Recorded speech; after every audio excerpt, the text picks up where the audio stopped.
Hello, everybody, and here we are again with another language of creation book club.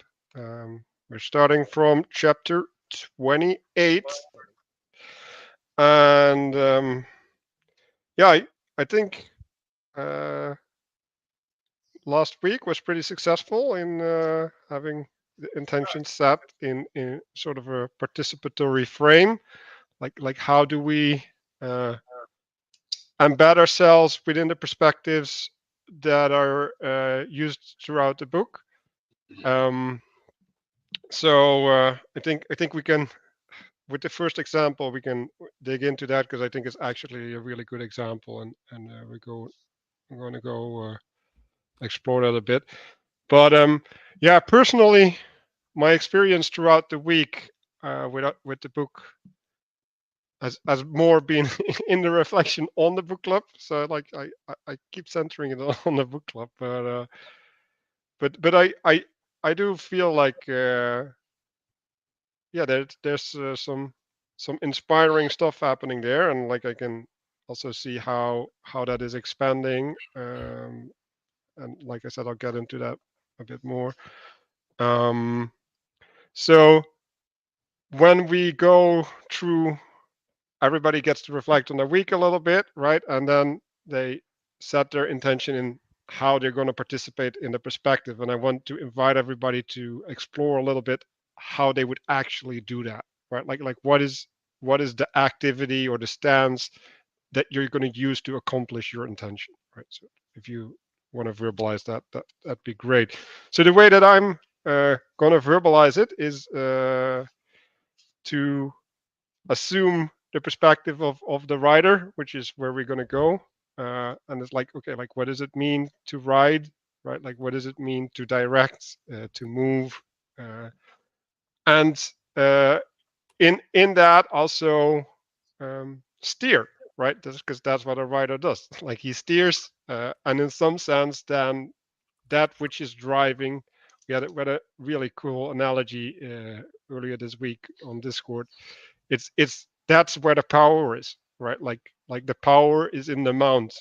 The power is in that which does the work, right? Which is not the rider. The rider is the one that directs. But we'll get more into that. So I'm gonna try and embody that a little bit and see what that actually means to live that out in the world. So who wants to go next? Gustav. So my reflection on this book within the week has been fairly uh, weak, I would say, because usually I engage with it by reading the Bible, uh, which I think isn't actually where I wanted to go. I wanted to go more in terms of spotting the things in real life, but then kind of linking them to the Bible. And my intention is to make more of those associations and to offer them up and to concretize it a bit more. I think that's an issue that maybe the book club has been having or I have been having, and having this book club actually spill over or integrate into my life more. And I'm not sure how to do that, to be honest. I hope you can all help me. Yeah. You can name the next person. Okay. Christopher, go next. Okay, yeah, my experience has been over the last week has been trying to catch up on the reading a bit, and which I've done, but yeah, and I don't know, my intention for participation here. I think Manuel's doing more of the heavenly writer thing. I think I'm more participating from the lower end of that, where I'm trying to you know collect matter and refine it to something that is worth offering up. And is there a means of doing that? And Like what, how would you do that? um, trying to do that. That's why I've been trying to, over the course of this, get better at taking notes and making connections with things, and also trying to ponder and try to implement various ways of how to fit this into my life, apply this to other areas of my life and the enchanted maybe in nature of my relationships elsewhere.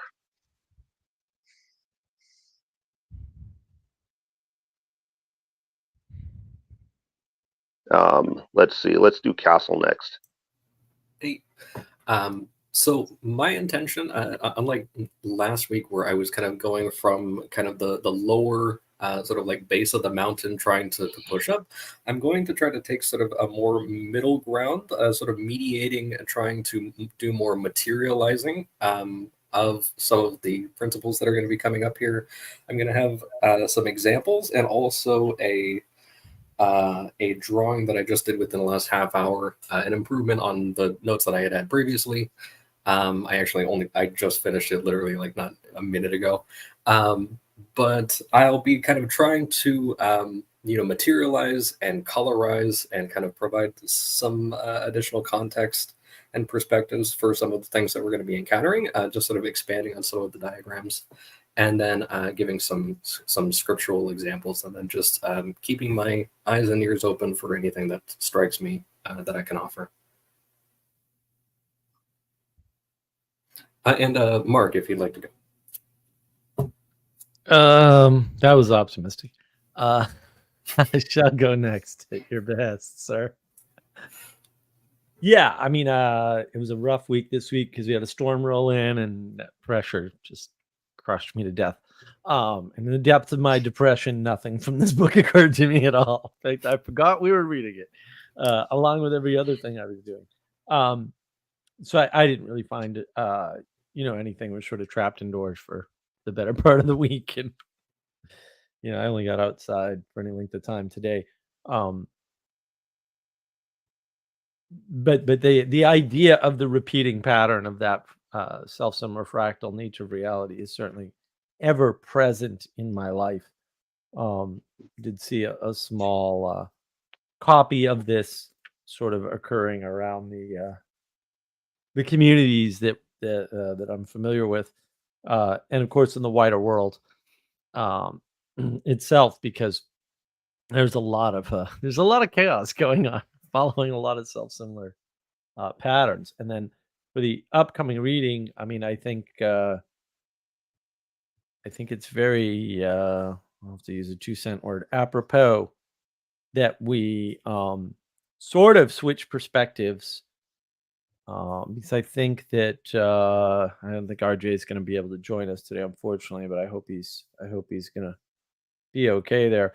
But I think what he'd tell you at this point is probably something like, we have to continue to pay attention to the shift in the perspective of some of these diagrams, right? In terms of the X, Y, and Z axes.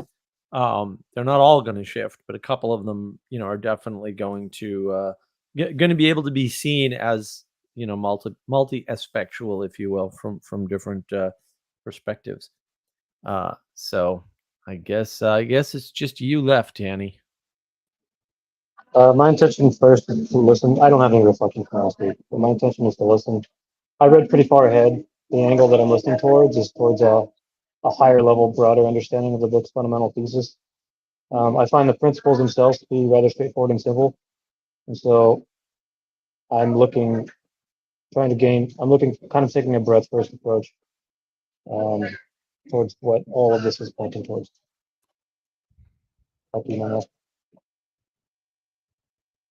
Yeah, so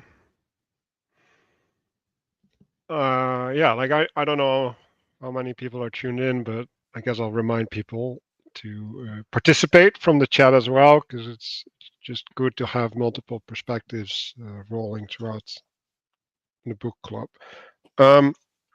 So we're starting at chapter 28, and here we have the perspective of the writer, and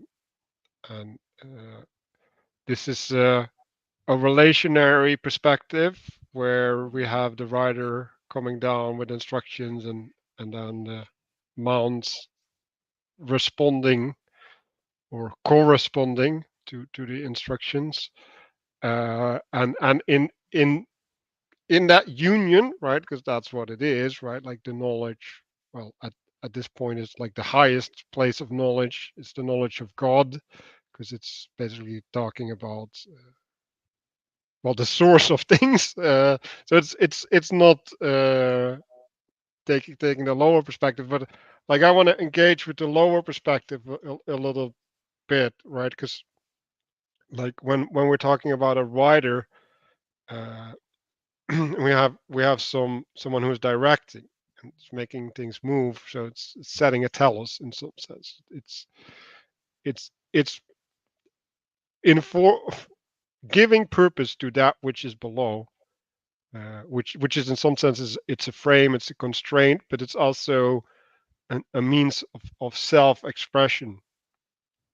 And I had some meditation around this, right? Like another thing that you could put on the place of the writer is a ruler, and a ruler is someone who organizes that which is below, so that its relations are proper, effectively. Then you have a caretaker, which is making sure that everything can fulfill its role, uh, and basically having them flourish in their identity. And then you also have a cultivator, which would be a sage or a sensei or something, which is being there for the purpose of growth, for the development, for the anticipation of things to come. In some sense, it's the preparation. So you could see it as training the army for war, so that when the war comes, they can actually do what needs to be done. But before that, that's actually completely useless, right? Because there's no functional implementation. And if the war never occurs, that's also useless at some level, right? Apart from the fact that these skills can probably adapt to different areas in their lives.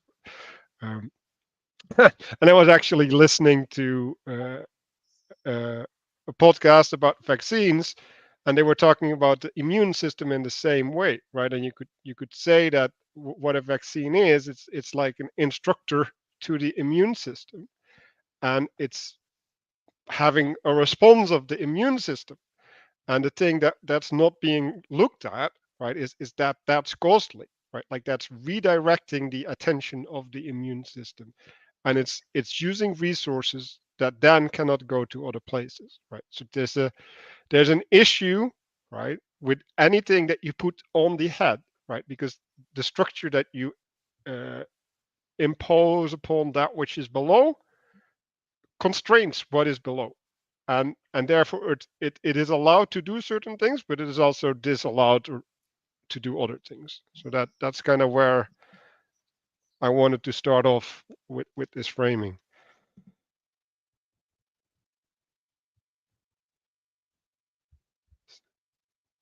Mhm. No responses. Well, No, I'm I'm saying noting. Yeah. Oh, sorry, please continue. I was just taking notes of what you just said.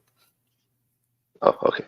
I was just thinking that the writer is directing and constraining the mount in a direction. He's directing the participation towards a goal or aim. Right, and you can imagine that, like, if we take an actual rider of a horse, that a horse is not even aware of the will of the rider, Mhm. because the rider, like, might want to go to a city, and the horse just knows that it has to go in a direction at a certain speed. Mhm. And then it's like, okay, like there's a perspective associated with being the horse, right? And there's a giving up to the rider that has to happen in order for that cooperation to actually get to the city. Because if the horse wants to know that it needs to go to the city, then the relationship completely changes. Yeah, and that's a form of submission, right? There's something above you, right, that has a way to direct you, not in mere direction, because that would be insufficient, but in your orientation. And if there is a submission by the mount, and it's not a complete submission because that's not healthy, then they can get to the city, both of them. And without that, they can't get anywhere, either of them, right? And that's the problem, is that that submission is required for the proper cooperation, but the cooperation doesn't happen otherwise. And so there's that element that's implied in there, is that this is how it works. And the combining of those two things in the diagram is the knowledge. All right. And if you go with the self-similar fracticality, it's only in the cooperation between the highest and the lowest that knowledge is obtained. It's not something that comes at you from the world, from where you are, and emerges. It's not. It emanates down and is the result of your submission to that which emanates from above. And if you don't do that submission, you ain't getting what's from above, and you don't have any knowledge because you can't. Yeah, this is participatory and poetic information that we're dealing with. Exactly. I liked from, with respect to the rider in the mount, there's a very small section in chapter 17 where Matthieu talks about the rider in the mount, and he explicitly says here, the rider informs the mount with direction and purpose, and the mount expresses that purpose with power and support.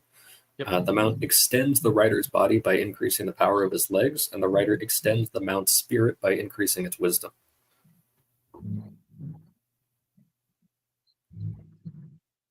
Yeah, that's a good back reference.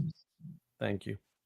Yeah, I like this extension, right? Yeah, like this. There's a gain on both sides, like Merck said, right? And in that they both grow bigger. And like maybe the horse now knows how to get to the city, right? Like maybe that's a thing that, as a consequence of the cooperation, now the horse has attained. Correct. And it's important to realize, right, that these mounts, right, are the embodiment, right, and through the embodiment of the breath of God, we get to know God, right? Like that's what we see, right? And then we can make inferences on what is driving that, like what are the patterns that these mounts are participating in, so that we can relate to the pattern as opposed to the instantiation in the mount. You think, just thinking about this pattern and how it relates to also the one in previous chapters with Moses and the people kind of creating a nation, that it's difficult for me to put into words how exactly the spiritual, or like the heavenly is primary. Like, because in these situations, in both of them, you have a horse or you have a bunch of people, and they seem to come first, and then you have this breath of God that comes down and imbues creates the thing. No, but that's not what it says at all. I mean, you can. The problem is, yes, you can view it that way. Also, don't do that. And we have the freedom to view things incorrectly. Don't use that freedom in that way. Use better uses for it, right? So there's two things going on, right? One is there's a self-similar practicality. So this pattern recurs at different scales of reality, right? Up and down. So the down scale would apply to us, right? And so you can imagine that if Manuel's trying to work something out and I decide, use my free choice or my free will or whatever to decide to help him, then I'm submitted to his project instantly, right? And then I can help him. And then we have distributed cognition between the two of us that's greater than either of us alone, obviously, right? 1 + 1 does not equal 1. It equals more than 1. May not equal 2 in this case, because that's not how that works, but It's still more than one, right? And that doesn't always mean you'll get a better answer, because that's not how that works either, and that sucks, right? The world's not perfect. It might be fallen or something. I don't know, whatever language you want to use. But odds are it'll be better. Okay. Now that's the same pattern as the pattern of the riders in the rider and the mounts. It's the same pattern. It's just operating one scale down, which is to say, two humans, which are on the same scale, right? I mean, I'm significantly shorter than Manuel, but roughly speaking, we're on the same human scale, right? And we can cooperate together, right? And there's no, the rider in this case is the idea that Manuel is wrestling with. And so instead of him wrestling with it by himself, we both wrestle with it, right? To try to come to an answer, or an understanding, maybe not an answer, right? Or an acceptance, right? Because those are three different options, all of which are valid. And we've done this many times in many different ways, right? And you can do the same thing at the scale of a person. So you could say, well, there's me, okay, and I'll just say I'm a person, but I don't want to go out of the scale of the person. A lot of people will call this the individual. They're wrong.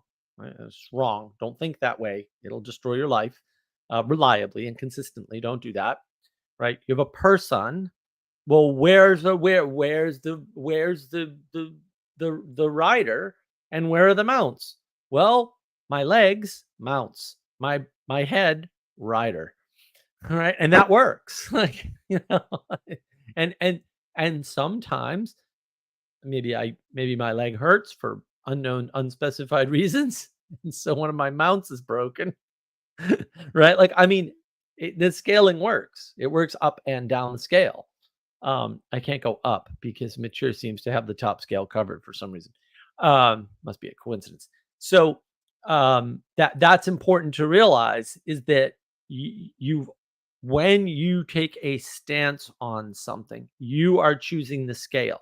You are welcome to choose the scale, but make sure you choose the right scale for the thing you're looking at, right? Because it would be wrong to say, well, there's no preeminent thing from above that governs, say, the cooperation that forms a city. I was like, oh no, there is. Right? And there's a quote, spirit to the city, right? There's a spirit of London or a spirit of New York. Jonathan Pageau talked about this many times, right? And that spirit does descend down. Now, with any luck, if you're in, we'll say, right stacked self-similar fractal relationship with the world, the mayor of that city has had their authority given to them from a religious authority somehow, right? Or from somebody who had it conveyed from a religious authority, and that legitimates it. And so it's always from above, because above is where everything comes from. And that's the concept most people are missing, right? Does that help, or did I make it worse? I think if you want to add, right, it's like when we're standing in front of each other and you just get whacked in the face, like the first thing that you see is my fist, right, or my hand palm, and the pain and all that stuff, and you're like where did that come from, right? But if you saw that I was angry, right, then you know that hand was coming,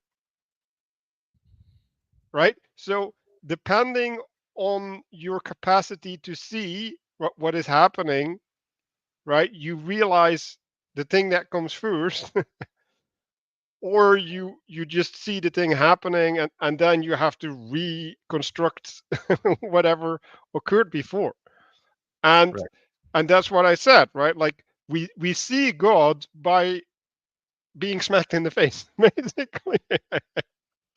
And if we don't pay attention to what caused the smack in the face to happen, then we'll keep getting smacked in the face, because like there's a reason that we get smacked in the face, because nobody gets smacked in the face for no reason.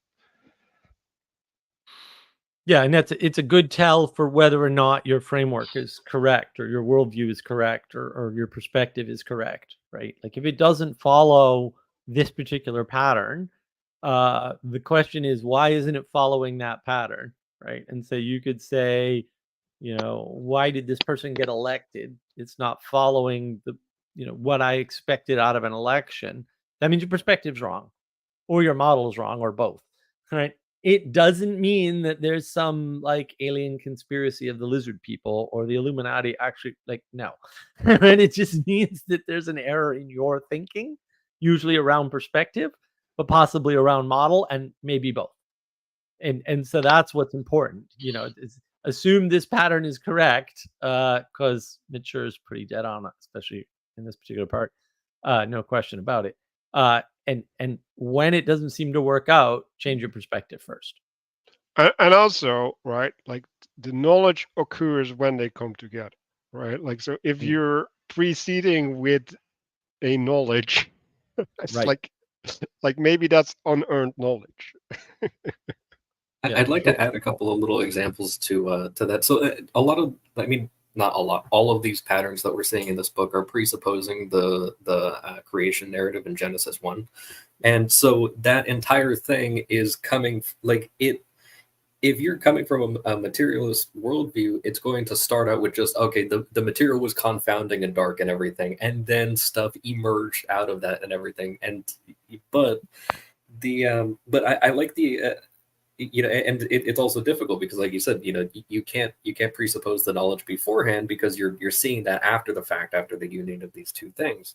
And I'm thinking of, like, if I were trying to build a shed in the middle of a field or something like that, and I had the idea for it, I had the plan and everything, nobody knows that I had that plan, and then I go and I buy some building materials, some wood or whatever, and then I leave that out there, and it's the end of the day or whatever, and I just leave all the wood and materials out there, and somebody passes by it, they're just like, oh, there's just like some wood here. Like, they don't know that I had the plan before that. Like, they're not going to realize that it was a plan for a shed until I built it, or it's at least part way built, and then it's going to start becoming obvious because the pattern is becoming manifest. But before that, it's kind of just like, oh, there's just like some stuff here,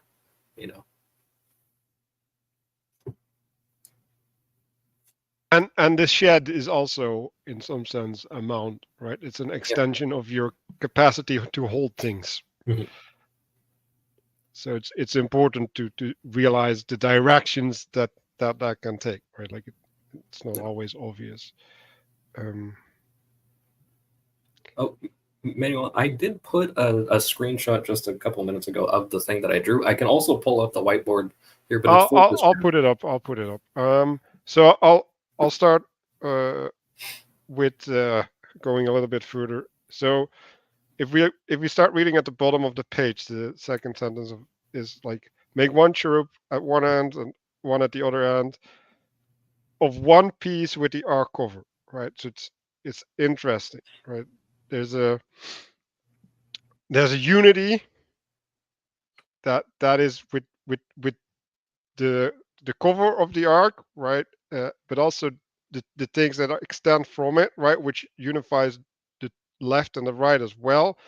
And the important thing that I also think is happening there, it's a recreation of the firmament in Genesis 1 that you were talking about.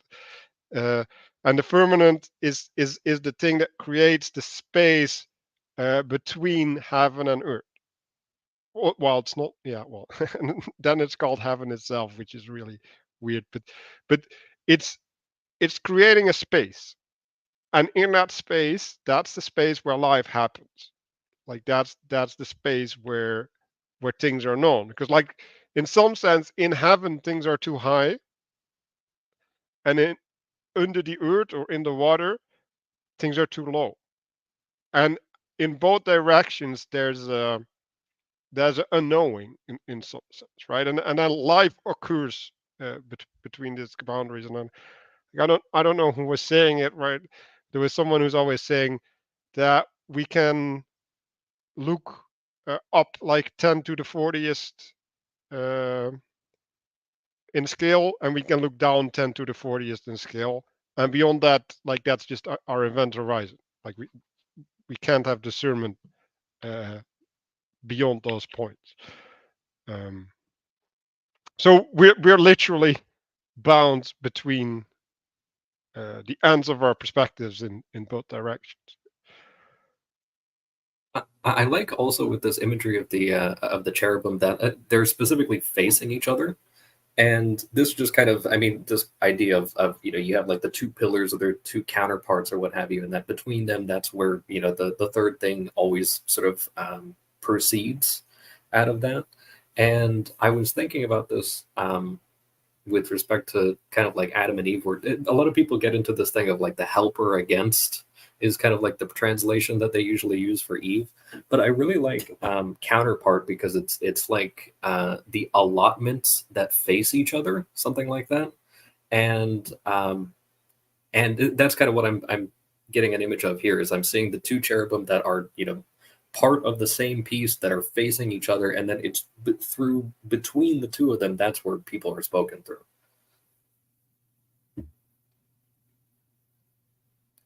Okay, there you go. Thank you. So this is the kind of crude diagram drawing of the story at the beginning of Ezekiel 1, which he's about to bring up here on the next page about the tetromorphic cherubs. So he says, as I was among the captives by the river Chabar. Now, Chabar there at the bottom, which is to the south of where he's seeing this vision coming from. That word, now Matthieu has a little side note down here that says it's a permutation of the word cherub, which means ride, and that it alludes to the mounts and the expression. And I just wanted to kind of also add to that Chabar can also mean binding together, joining, braiding, strength, and magnitude. And as a little side note, if anyone's looking for a sort of echo of this pattern, I recently ran upon in Acts of the Apostles 16:11, the conversion of Lydia, when St. Paul goes to visit the women who are outside the city gate by the river.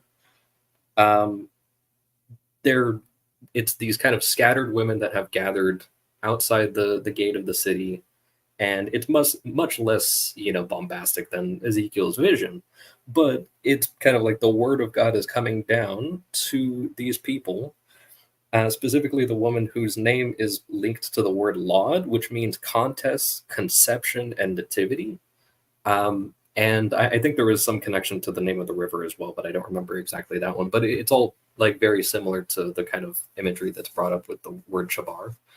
And then I just wanted to kind of show here, we're going to get more into the cherubs again in probably like a couple of months at this rate. But but I just wanted to kind of show a little bit of that the self-similar fractality that Mark was talking about with the idea of the cherubs.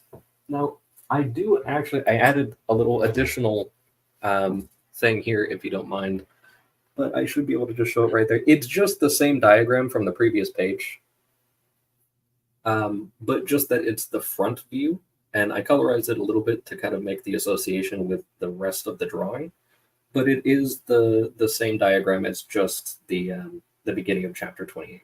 So I just wanted to kind of show that is kind of the structure that you're seeing from the front, standing from the south, and then coming at you from the north. And you're also seeing that kind of placement a little bit between Ezekiel as the representative of the exiles who are all at the bottom by the river. And then they're receiving this kind of heavenly vision coming from the north. Like the other people are seeing it too, but he's getting it intensely and directly. And then so you have this to Manuel's point about kind of the firmament that is kind of the separation out. So we're starting to get pretty soon. We're going to get into like space and time, which I won't go deep into, but that's represented with like boxes or squares a lot of the time. So you're getting this kind of separation that's happening between, like in the creation narrative, it's kind of like the separation of the waters, like kind of creating dry land. So you have this kind of like image of like dry space, and it's actually like on fire coming at him and everything. Like it's about as dry as you can get.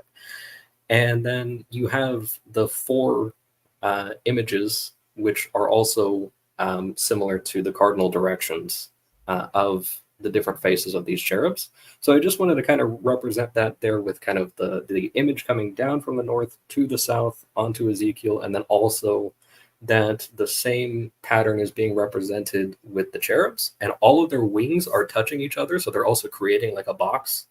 And then that box has a sort of dome. Like the firmament is also, another word for like the dome of the sky. And then, or the separation between, like space, or outer space, and the I think a good way to think about it is that which Atlas is carrying, right? Like Yeah. he's holding something up. Yeah, absolutely. And so that's just kind of, I might think of something else that comes with that, but I just wanted to kind of represent a few of those things here, with that sort of principle of, you have this heavenly principle that comes down. He's actually supposed to intake information. So Ezekiel is actually supposed to host a particular message he's supposed to go and carry out. And then there's also like a waiting period of like a week where he does absolutely nothing, and he's emotionally wrecked for pretty much that entire time. So I wanted to just kind of establish that. We'll probably come back to some of these things here later in the chapter. Can confirm getting wrecked, by the way.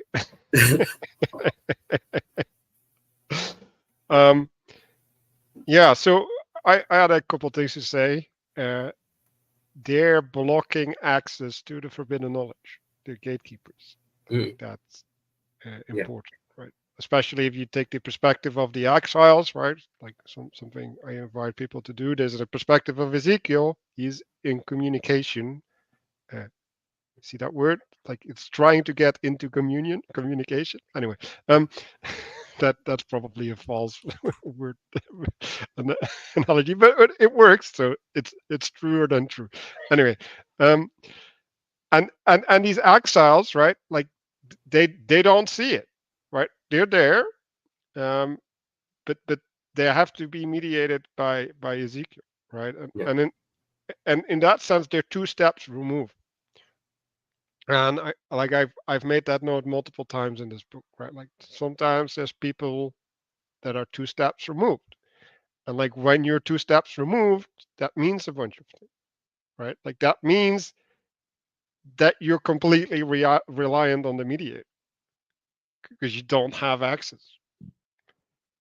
I really like that idea of the cherubs as gatekeepers, because I'm looking at this image and I'm thinking like the walled garden. Like you have the people who are outside, who are exiled outside of the walls, and then you have the cherub who are there, creating walls with their wings around the throne of God and everything. And now that the gatekeepers are actually, instead of the people running away, the gatekeepers are kind of proceeding under the direction of the writer to then approach the exiles. And so these exiles who, and also with kind of the banishment from the garden, like they went from traditionally a mountain, and then as you get to like the story of Cain and Abel, they're down in the valley. So it's this kind of like, descending down. Okay, the people were cast out, but now it's like the thing at the top is now descending down to them, all the way down by the water.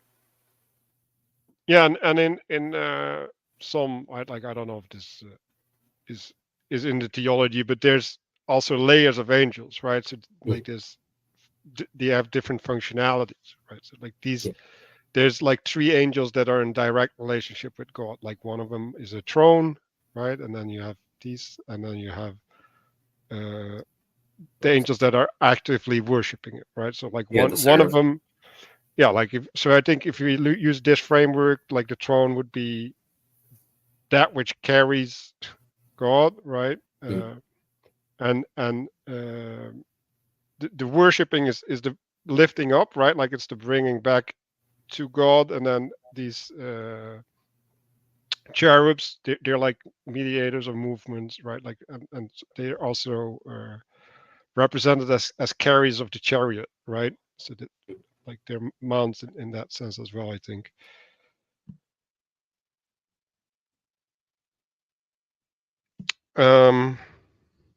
So under in the page, like I made the association that they get manifest and intelligible. Right? So there's an expression stretching out the heavens by understand. Right. So there's a translationary aspect, and you can see that also like in the mount, right? Like the mount is transferring, right, the head from one place to the other, right? And that's also a translation. It's a change of perspective. It's a change of connectivity with your surroundings as well.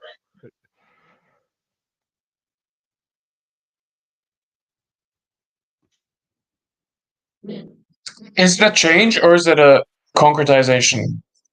I think those are different.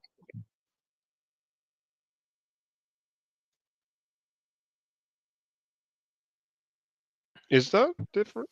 I mean, you said that the change of perspective is that like there's this writing, right? But like if we put it in that diagram, you have that the elements that are below the higher ones concretize it instead of changing it. This one, or what are you looking? No, like one of the old diagrams. Like this. Just with exactly, yeah. So the bottom elements are a concretization of the higher ones. The higher ones are more abstract, and the lower ones are more concrete and specific. Right, Right. but in order to be in the hierarchy, the earthly has to conform and therefore change. Yeah, I would say, Gustav, they're not specific, because and this is explicit in the book when he uses the question marks. They're unspecified until the emanation happens. So there aren't concrete elements from above meeting the thing. Sorry, let me back up. There aren't concrete elements from below meeting the thing from above. That actually isn't what, it's not an equal relationship at all. It's completely asymmetrical, right? The thing up top emanates down upon the things below and gives them identity. That's why he keeps using the little question marks and then changing them in the diagrams, right? Because they go from unspecified, meaningless matter, right, to something concrete. The concretization is in the center. It's not at the bottom. So it's not a hierarchy in that way, because basically this is why he keeps using two arrows, right? He keeps using two arrows to show you can't do one of those things at a time. You actually always do two things. Yeah, that's the correct diagram right there, right? So if you pay attention to that diagram, what's he saying? He's saying that it's the interaction between the top and the bottom that allows for the authority and power, right? And I want to say allows for, because it's not a causal relationship in the way materialists think of causal relationships, right? Because materialists don't have final cause effectively. So you need to understand that, and also that it's the motion, right? The motion is the thing that causes the concretization. Concretization doesn't exist by itself. It doesn't exist independent of the motion. And hopefully that'll help you to understand. And that's why the question marks are at the bottom. And I think that there may be like some misunderstanding.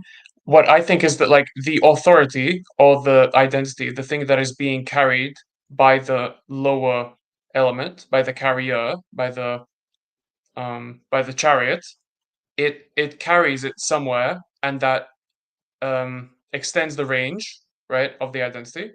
So for example, the different churches across the world, to some extent, like they all carry God's anointing or God's authority, God's name, but they're all specific in their own way, and they kind of expand that authority. Where did the churches come horizontally. from?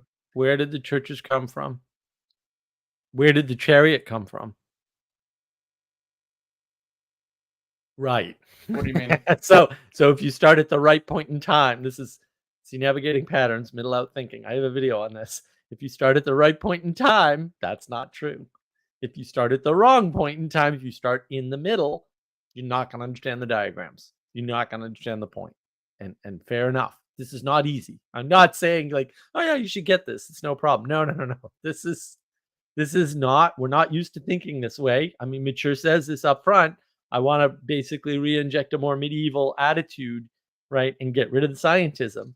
And science assumes a middle out position where things are already here, right? And I normally refer to that as creation denial, right? Because you're not accounting for the start of things, right? Which is explicitly, I think Castle mentioned this earlier, right? Explicitly what this is about. Like you have to have the frame of the creation first in order to even open the first page of this book. Otherwise, you're already lost.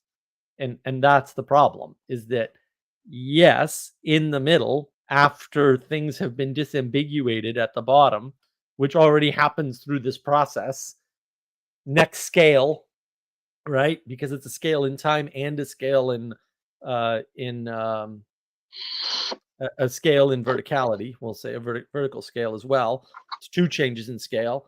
What happens is if you don't account for the fact that these other things have already occurred at the earlier time scale, you don't understand the diagram. You come up with this sort of very equal, middle out thinking, sort of, well, this does that, and it's all reciprocal thing. But then you have to explain it, and as a materialist, you're always going to explain it with emergence, and it's not an emergent thing.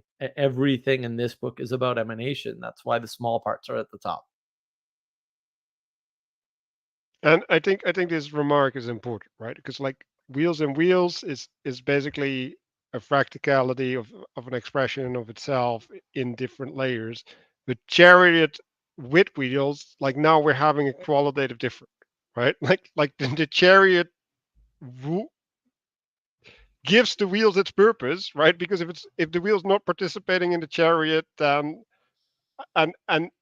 it can't do whatever it needs to do, right? Like, and so there's a qualitative change, right? And like I've been thinking a lot about like what does it mean for Christ to rule in heaven and all of that, right? Because that's like weird text, right? And like I have talked with you, Gustav, like what does it mean about having a tomb and like it being empty and all sorts of stuff, right? And and Christ started something, right?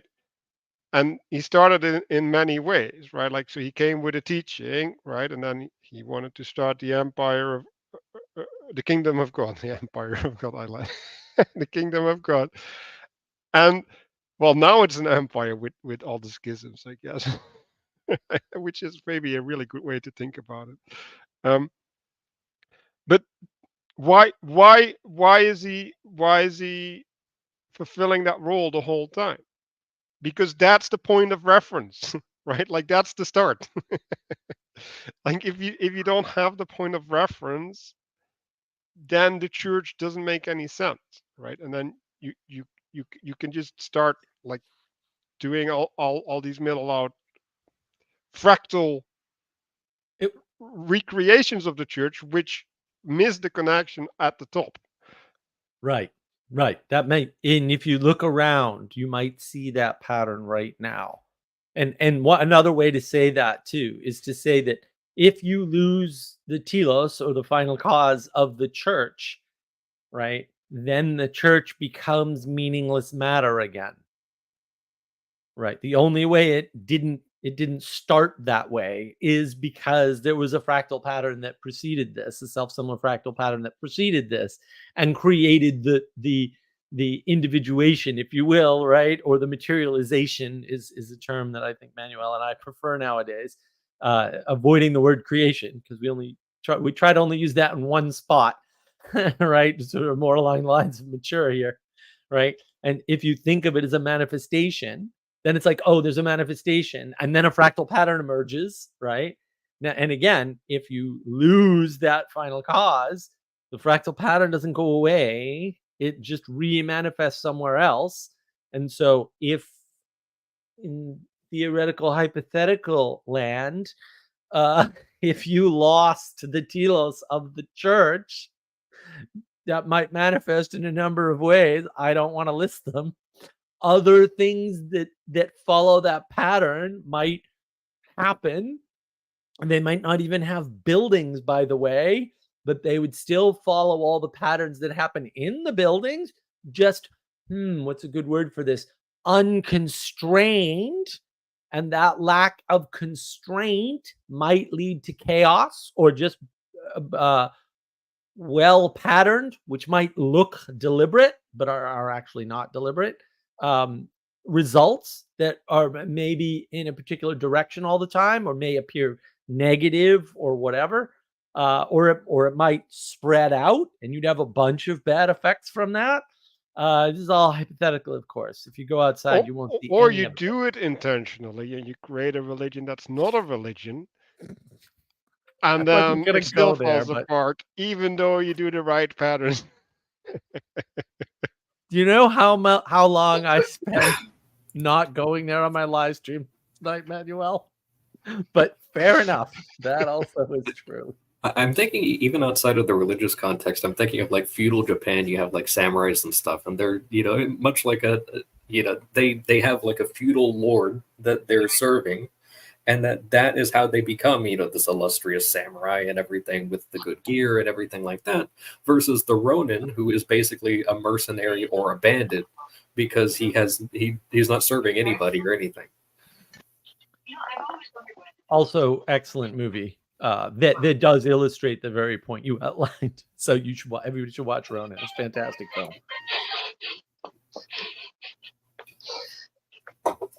I wanted to give some more examples of this idea that the cherubim are gatekeepers. If you think about in Eden, they stand with a flaming sword guarding the gates of paradise, which is what Eden is. And so if you think about what that means, Adam and Eve were banished because in some sense they weren't like it was an act of disobedience, or in other words, they're not worthy. But you could also say that an act of disobedience is like a lack of knowledge, in the sense that we're using knowledge here, right? Because it's like saying that you don't have faith in the promise that was given. Right. So in some sense, as you're going up the ladders of Jacob's ladder, there could be levels in that ladder that you can't get to. And then later in the book, which this gets towards like chapter 36 or 37, because you mentioned the word translation, it's also important to note that cherubims are pillars of spiritual principles and not mundane knowledge like it says in the book. They'll get into concepts like there's differences between transformation and formation. And there's some realm differences that I think are just important to keep in mind. But I wanted to just enrich that image of the cherub a little bit for now. Yes, I want to. You just reminded me of something, Danny, about the cherubim as pillars.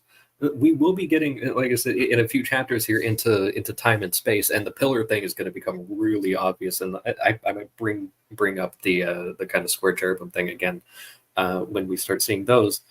But you have kind of the on the ark, you have the two cherubim that are facing each other, and so you have those two pillars, but also the cherubim which are touching down on the ground every now and then. They're also only going straight, like no matter what direction they're going, they're always facing forward as they proceed down from the north. But because above them is the firmament or the sky dome or an image of it, that it is this kind of thing of like the pillars that hold up the heavens, or that separate heaven and earth. So it is kind of like a representation of that again. So it's the sort of similar practicality thing happening over and over again with a bunch of these different diagrams too. But I really like the pillar thing. Yeah, so now I'm gonna have to put myself here. Maybe I should make a picture, but like this is the thing oh my god, I painted here, and you can see the yin yang thing below. I need to paint it bigger. I'll paint it bigger, but the point there is that you can look at the bull and the lion as a foundation, and then on that foundation in the center is the human, right, which is filling the space between the top and the bottom, right, which is where the knowledge is manifest. And then the eagle is that which is in connection with heaven, that which is above, right? So this will become more, like it will become more relevant in the coming chapter. But it's important to see that you can take that different perspective and see that there's a mediation, right? And this mediation, right? Like it's important to realize that there's qualities to that mediation, right? So like in relationship to the rider and the mount, right? It's direction, right? Like the rider is directing. Like in a relationship to the ruler, it's structuring or informing, right? So there's a different ways in which that mediation can manifest, um, and how the the bottom is also responding back up, right? To giving back up, right? Like that also has a different quality, right? And you can say, well, ooh, one of the qualities is more bull-like, right, or more lion-like. Um, and just getting a sense of that, right? And like uh, Peterson once said, like, oh, if there's a story and it doesn't have like the masculine positive and negative and the feminine positive and negative, then it's like if it's missing any of these, then it's not a good story and it's misleading, right? So if you're looking at this frame and you're using that for your participation, right? And it's like, okay, if I have a participation and the top isn't there, then it's not a good participation. If the mediation isn't there, it's not a good participation. If the bull and the lion aren't there, it's not a good participation. So like that's maybe a good way to look at this. Yeah, I just want to add one thing that just occurred to me. Why it didn't occur sooner is beyond my comprehension. So you kind of pointed out, Manuel, right, that you've got the top and the bottom and the mediation, right? And in this case, the mediation you mentioned was the human, right? And then in the previous diagram, we have sort of knowledge is the result of the union of the top and the bottom. And I would argue the implication to that is that all knowledge is embodied. Everything else is merely information. And that's a tough road to hoe. I know it's in our knowledge engine model on navigating patterns for sure. But like that's a tough thing for people to deal with, right? You can't convey knowledge propositionally. Sorry. You end up with a mess. So I don't know if this one makes sense for everybody, right? But that's basically the pillar is the human. Whatever happens on top, I don't know, but that's legal. And on the bottom, there's the embodiment, right, with the heavenly and the earthly aspect in some sense as well, or the masculine and the feminine, or like whatever way you want to divide those two up. But but and I think last week we had RJ. He had this insanely nice spinner with Yeah. this circle, right? And like he had the pillar rotating, and it had a ball in the center, right? So you could see the ball as the human aspect that can go up and down in the spiral, right? And then I had the yin yang symbol on the bottom, right? Which is also turning, right? And this turning is the movement, right? So that's the mediation happening, right? And you can turn left, right, where the spiral is going up, and you can go right where the spiral is going down. I'd like to add a couple of things because a few things just clicked as you showed that diagram and then referenced RJ's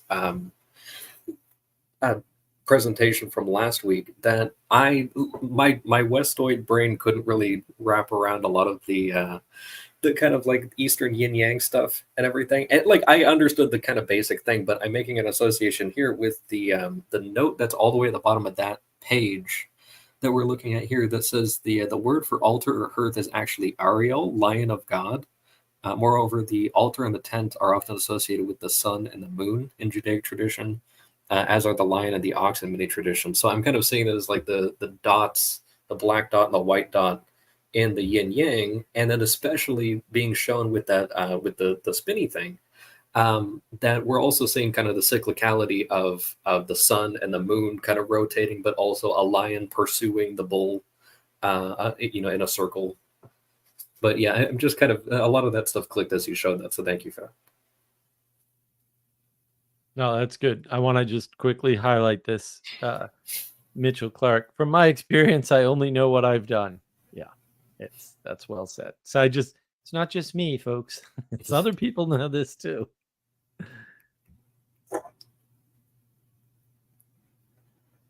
Are we complete with this chapter? I'm good. I think I want to highlight the lion and the bull are facets or faces of a single entity, right? So they don't have separate identity, like they're and that's maybe important also, like they don't separately exist. Like, no. Like you can't disconnect them, because then they're no longer what they are, because they only exist in relation.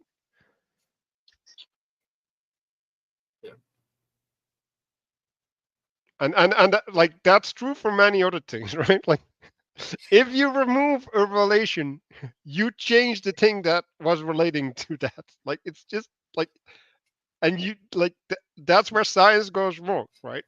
If you remove a variable or a relation, then the identity or is it the identity? What constitutes what you're observing is changing as a consequence. Okay.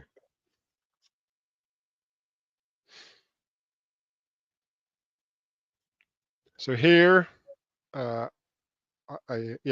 had a note of bridge or mediation, right? Because that's where we're at, right? Like Noah is here as a mediator, and then the reproduction is effectively complexifying that mediation, right? So it's adding layers to the fractal, and again, right?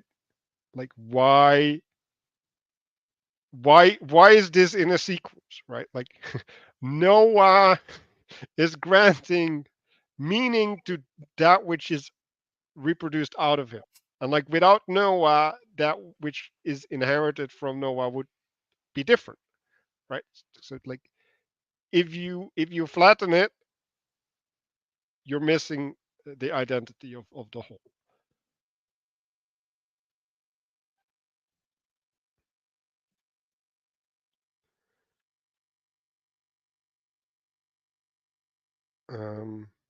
Yeah, I don't have much on this. No, Apart, it's just a good representation of the equivalent of a Mandelbrot set, right? Which is that's what this image is. It's basically showing the Mandelbrot set like practicality is Mandelbrot sets are self-similar fractals of what he's talking about, right? And that's why I say reproduction. And in some ways you can say it works like Castle's famous example. Here's Russian nesting dolls, right? You open the Russian nesting doll and the same thing is inside, but scaled down or smaller, right? And smaller and scaled down aren't always the same thing, but at a certain point, scale matters. yeah, and I think it's important to realize that in this graph, there's also in the reproduction, there's a translation, right? So heaven and earth gets translated to north and south, which is connected to physicality. It's also connected to something is flat, right? Like heaven and earth is vertical, and north and south. And then if you connect it to the promised land, right? Like there's all of these things. When you start doing flat things, then you get the idea of movement, right? There's also a new understanding of movement, right? And so we start seeing that someone travels, right? And in the traveling, he's going to a different place, right? Like that place has a certain qualities, a certain potential for relationship, and in those things, transformation happens, right? Like something happens, and there's a new reality, right? Like Right. new potential, right? And that new potential then travels again and re-engages. Right. No, but I want to point out one thing about translation, because translation is one way in which we flatten the world, right? And we don't have to, right? But it's easy to do. And so if you try to translate from, in either direction, and you should try it with both so that you can see it better, right? If you translate from the left to the right, you're adding detail, right? But you're losing the big picture. Have you ever heard the forest for the trees problem? There you go. Right? You lose the forest for the trees. If you translate in the other direction, you're sacrificing the detail. So you're losing the trees, right? And gaining the forest. Right? You can't have both at the same time. If anybody tells you that, run away from them immediately. You can't be in all three of these spaces at once. That's not an option to you. You can only actually occupy one at once. And therefore your perspective is always limited in at least that way, although also many other ways. And what translation is sometimes used to do, incorrectly, by the way, run away from those people, is to combine these three perspectives. And that is invalid. It will not serve you in the world, but it will wreck your life. So don't do that. I think Right. Yeah, if I have something to add on this page, it's to highlight the vocabulary that's used in the paragraph about Middle East. Like, what does that tell us about our perspective on the Middle East, which is supposed to be the center, right? Like, what is, because we're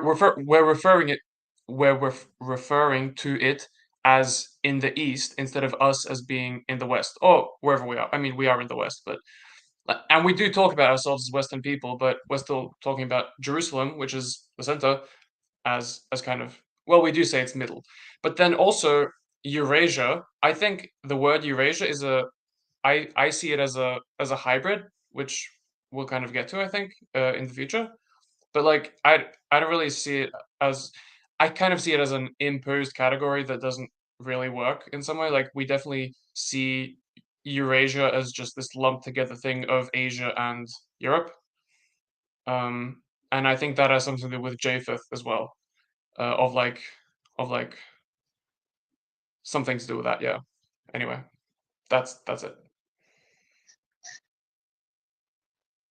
Yeah, I don't know. Like if you look at it materially, right? Eurasia is one continent. Like I don't think there's an actual separation. Like it's just spiritual separation, not a physical.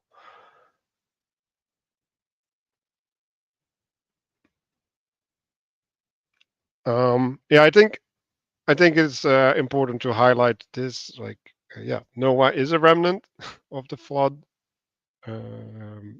So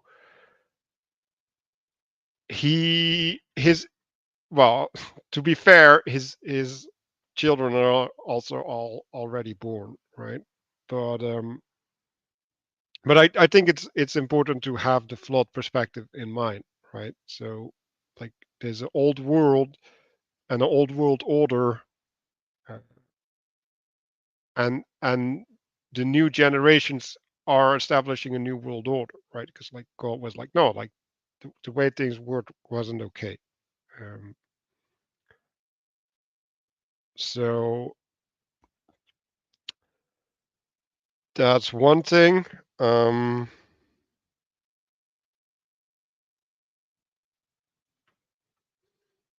yeah, we'll move to the next page, I guess.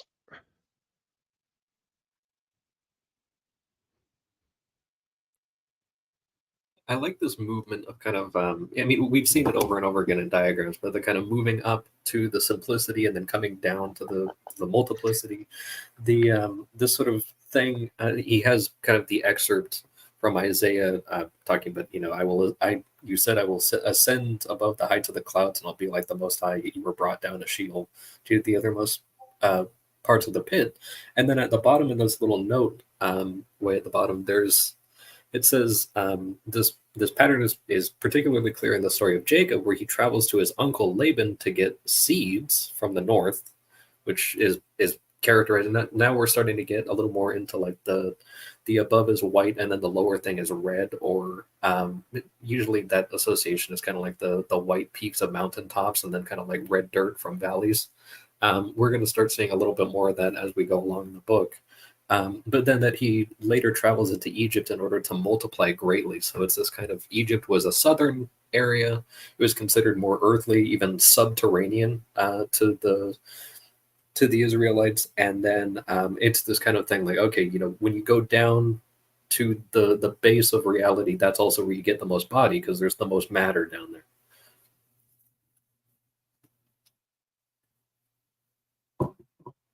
Also the most strength. Yeah. That's also, or power.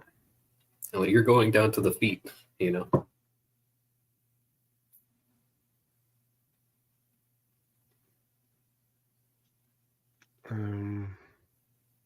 Just go to the next slide. Here we have it represented.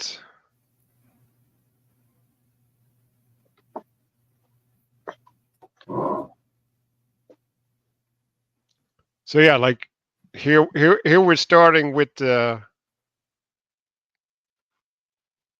biggest, right? Like in some sense, when we're starting with God, we're starting with the smallest in the sense that it's the least visible in some sense, right?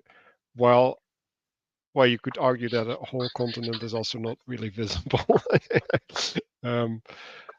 But it's interesting that here the nesting is more like nesting dolls. Like I don't really have that that same feeling with the other fractal recurrence, and so here it's like collapsing to the small identity in Israel, right? And then there's a connection with Israel being the promised land, right? So that's like the place between the extremes, effectively, or the tops, and therefore it's also the mediating structure, right? And so like now you can even take this crazy graph, right, and say, well, that also exists in a certain way on Earth, where Egypt is the lion and the bull, and the eagle is in the north, in the mountains.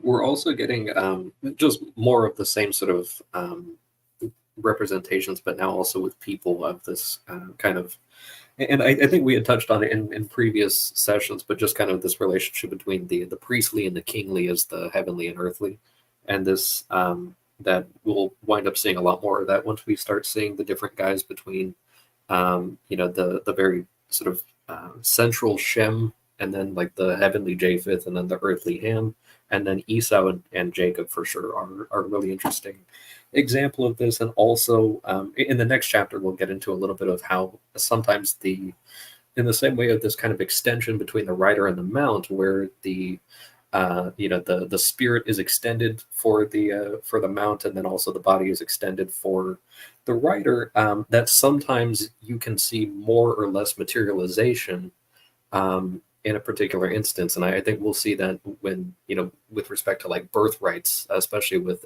Esau and Jacob, how you know, the heavenly guy can actually become also can receive more body from the other guy, depending on circumstances. So I think we'll see a little bit more of that coming up.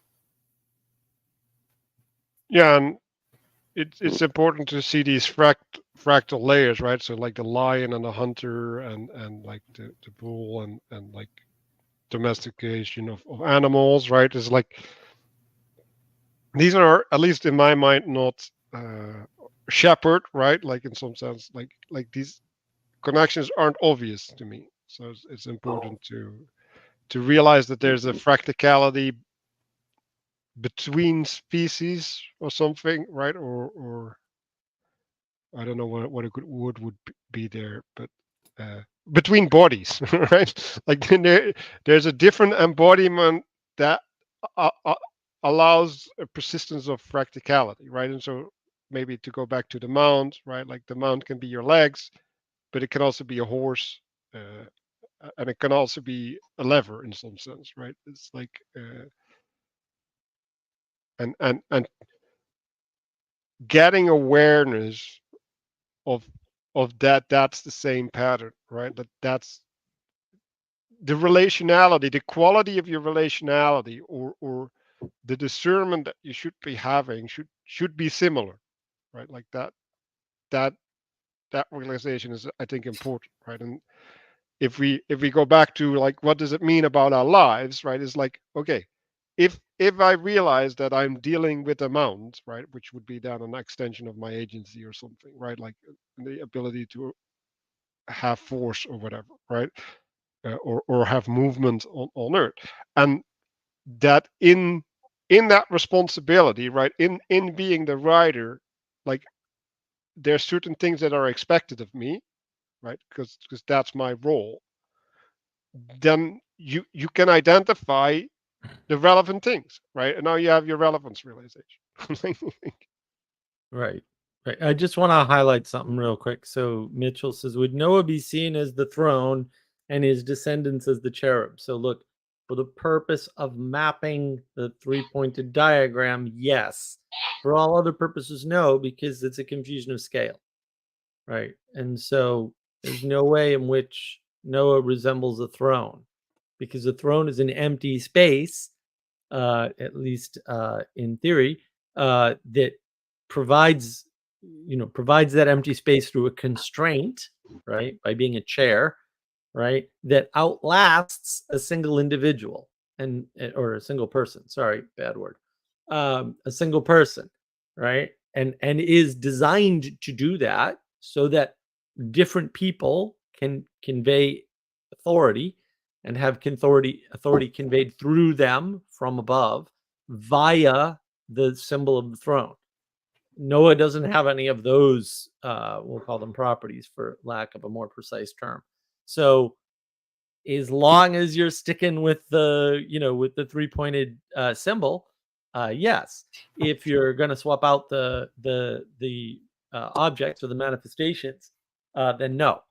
And this is that translation problem again. You can't just say a person is like a throne. No persons are like thrones, right? Because thrones are this specific constraint that allows for a seat, right, to exist through time, independent of a person, right? So it's at a larger scale. Right, or in other words, we can become of the blood of Noah, and that blood of Noah is hosting the throne or something. Like so there is a way in which you can see that, right? But like that would be the spirit of that relationship persisting through time. That's the way to look at that. I'm going to have a few things to say about that in the next chapter. I think there's a couple of tweaks I can make to Mitchell's point there that I think will make things work once we get into the next chapter. Like just a few minor corrections. I think we can make something like that work. Sorry, Chris. I was just going to say, I think somewhat related to that, in the scale and the mapping it to a diagram, he's been mentioning in the few chapters here the king and the priest as like sort of analogous to the bull and the lion, but he doesn't have mention a third thing that would explicitly related to the eagle or whatever in that diagram.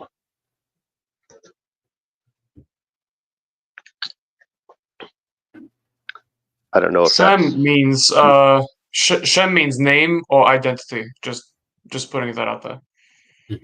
Mm-hmm.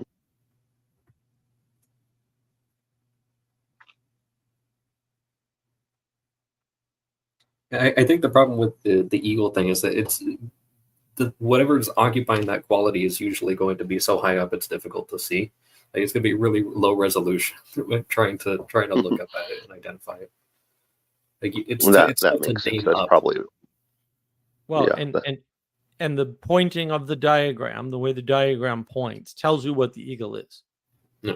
But again, it's a different scale, so it's not you Right. can't translate it. It's not a translation, right? That's not in that way. It's a translation of the pattern. It's not a translation of the items, right? You run into this in language translation all the time. Go to the web. There is a translation of the Dao Te Ching website, and it has 10 translations into English. And if you pull them all up, it'll take you 2 web pages and let you put 5 translations on the screen at a time. You will see how vastly different some of those verses are in the translations, right? Because you effectively, there is no one-to-one mapping of the words themselves, and there is no one-to-one mapping of the concepts conveyed by the sentences. So some of the verses and sentences are actually changed in the translations, and that's mediated by a bunch of things, some of which are listed by that website, or at least a thesis as to why this particular person chose this particular way to rewrite that verse from the original language, right? And so that's the problem with translations, right? They're not one-to-one mappings. And if we go back to Abraham, right? Abraham hosts, right? So if we look at the relationary quality, right? Like, okay, like what does a throne do? Well, it hosts, right? Like it's giving space to something so that something can have a certain manifestation, right? So, and if we look to Mary, right, she also hosts in a sense, right? So there's all of these ways in which hosting manifests, but they might be moving in different directions. This is why I went into the rider, ruler, caretaker, cultivator thing, right? Like these are the same pattern pointing at different things, right? Like one might be pointing at integrity, the other one might be pointing at expression through time, the other one might be pointing at the future, right? And the other one might be pointing at bridging from now to the future or something, right? And all of these things have importance, right? Like they need to have a manifestation of some sense. And like if one of them is missing, you're not a whole being, healthy being. Let's just say it that way, right? Or whatever. Like things, in order for things to be healthy, like I don't know, like a certain set of conditions need to be met. Like, and I don't want to claim that I know what that set is, but uh, and so if you are misidentifying, right? Like, so if you apply the rule set for cultivation to moving, then that's wrong, right? Like that will not, like, it might actually do things, right? Like you might actually move if you use the cultivation mindset, but you're not moving in the way to where you should, right? Like like you're being handicapped in your expression, and at a certain point, like that will mess with your orientation because now you're using the wrong tools for the job.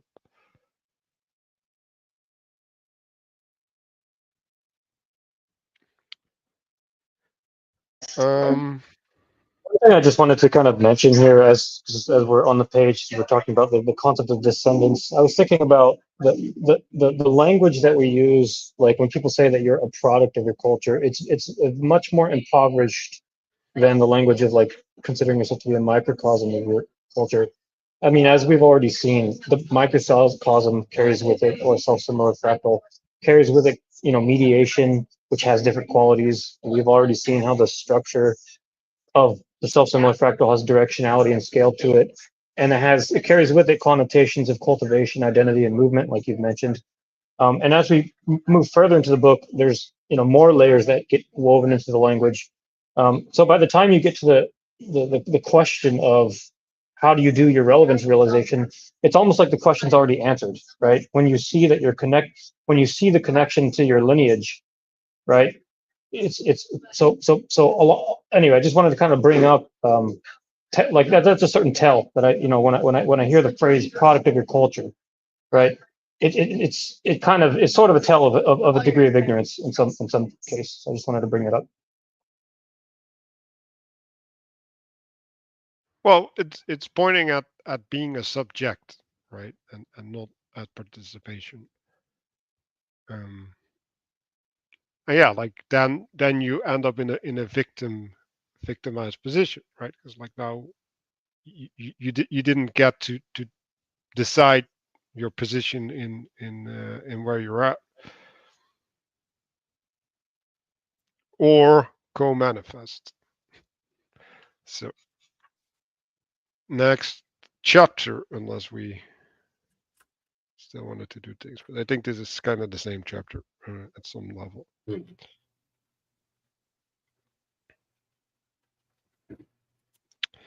I don't have much notes on this page, so anybody? I have a chunk of stuff that just clicked within like the last chapter that I was kind of saving for this one. Okay. So there's a few things in here. We are going to be seeing now the perspective is changing a little bit more from kind of the pyramidal sort of diagram now to these circular microcosms, but it's still sort of the same pattern of the the sort of earthly base and then going up to the kind of heavenly top.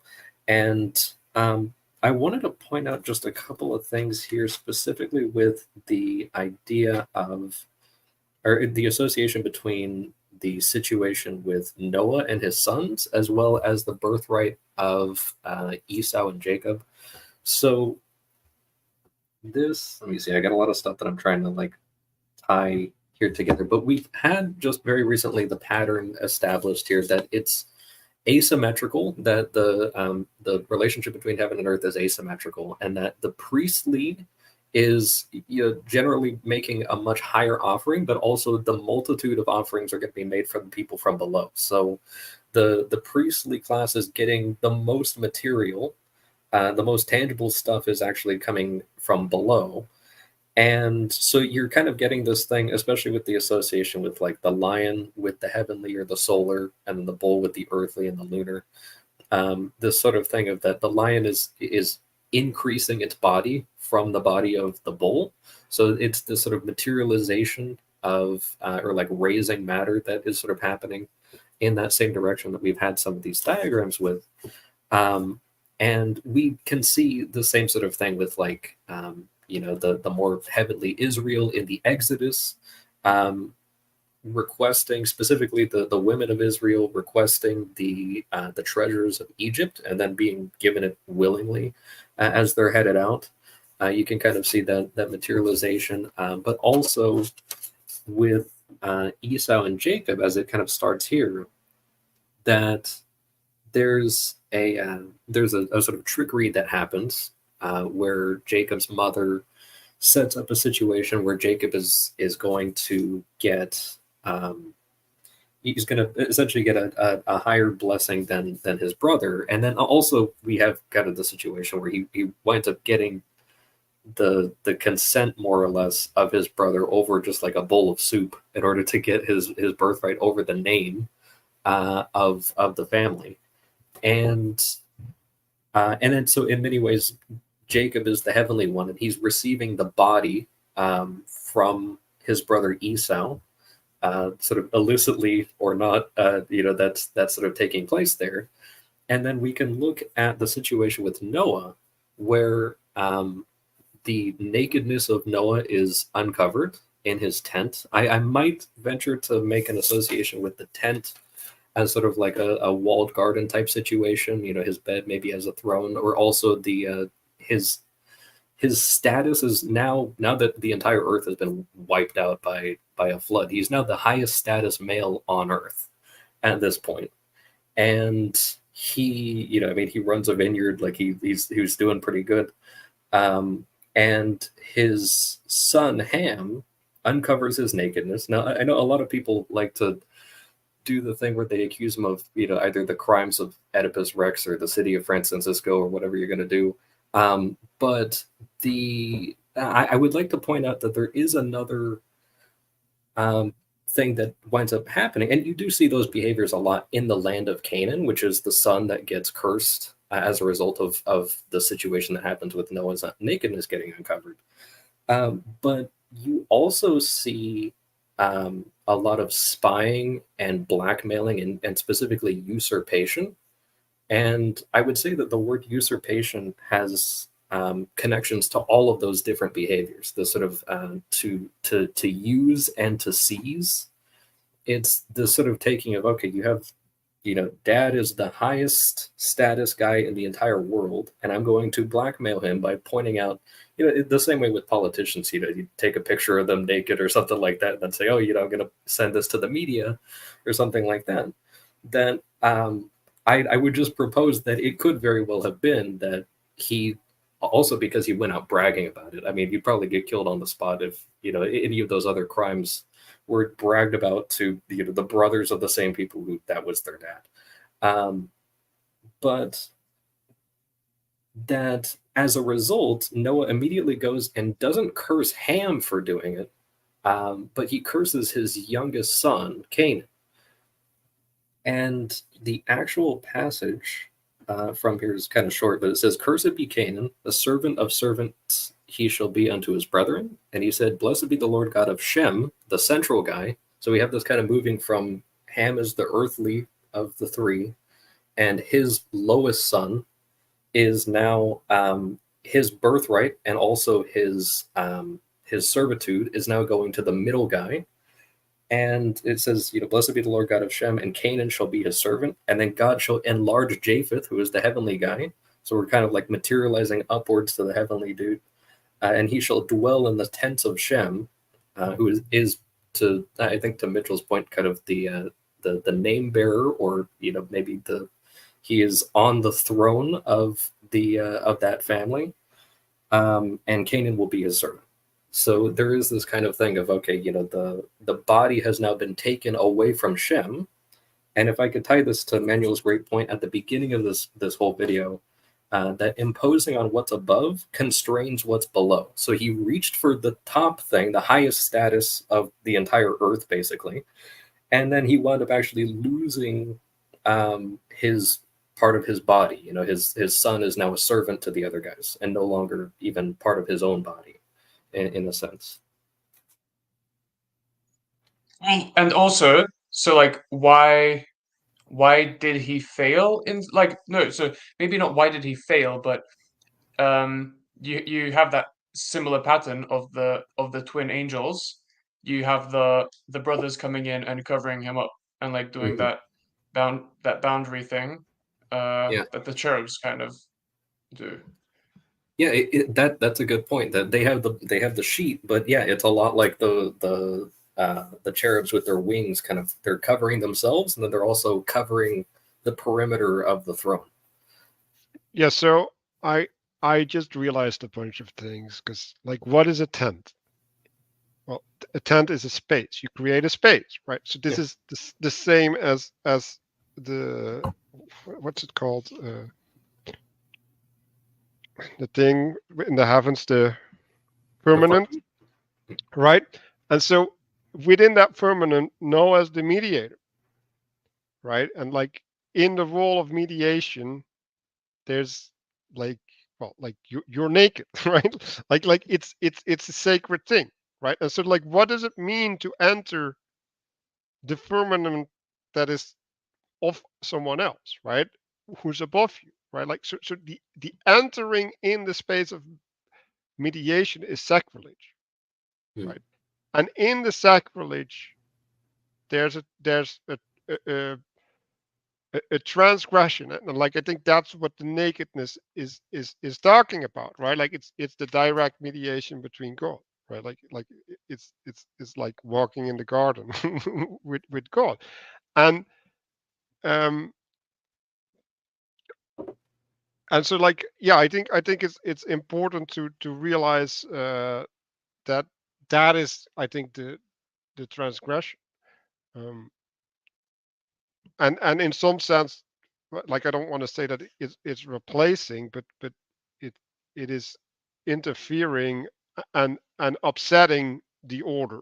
And that's where the curse comes from, right?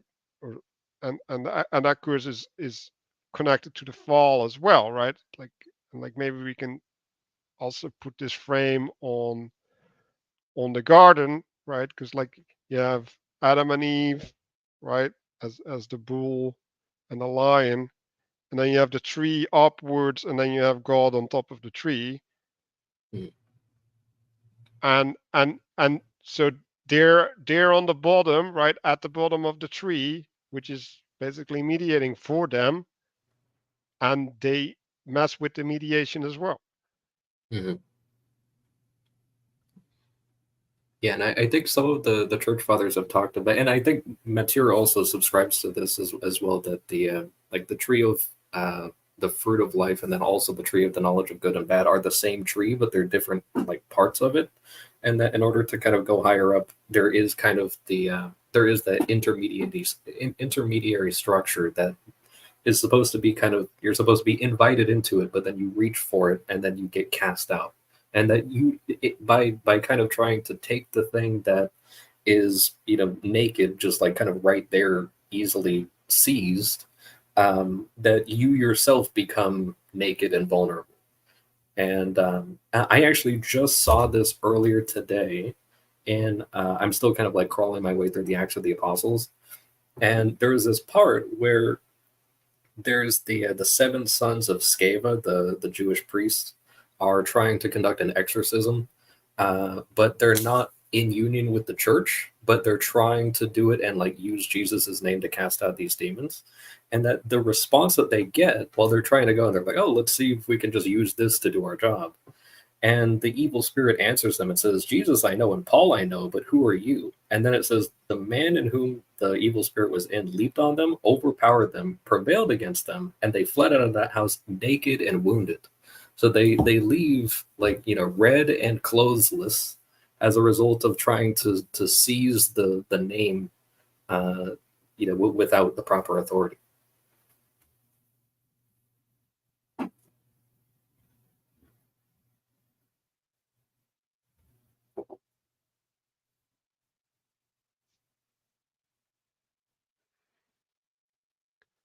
Okay. Well, so I like I don't think you go into the tent, right? Just like you don't go into your parents' room. Like, you don't do that. And there's a reason why you don't go into your parents' room. Because, like, it's not up to you. Like, they're in charge. And if If you I go into their room, like, you might find things, and the things you find might mess with their authority. Like, it's like that will probably happen. I think to that point as well, when Shem and Japheth go into the tent after Ham does, they do it backwards. And like they never actually looked at Noah.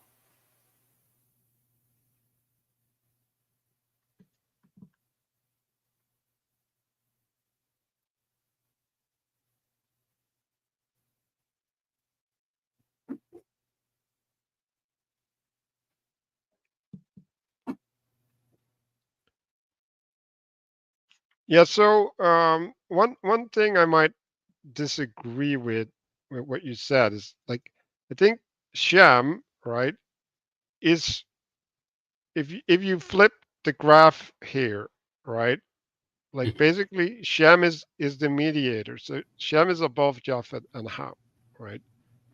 And Mm. because he's above Japheth and Ham, both Japheth and Ham get their identity out of Shem. Okay, I see that. I'm okay. The perspective that I see here now with the diagram on the right seems like a top-down view of a mountain in a sense, with Shem at the very top. So I Right. yeah, okay, I get that.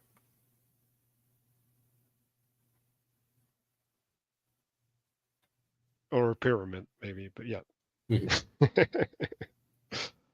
um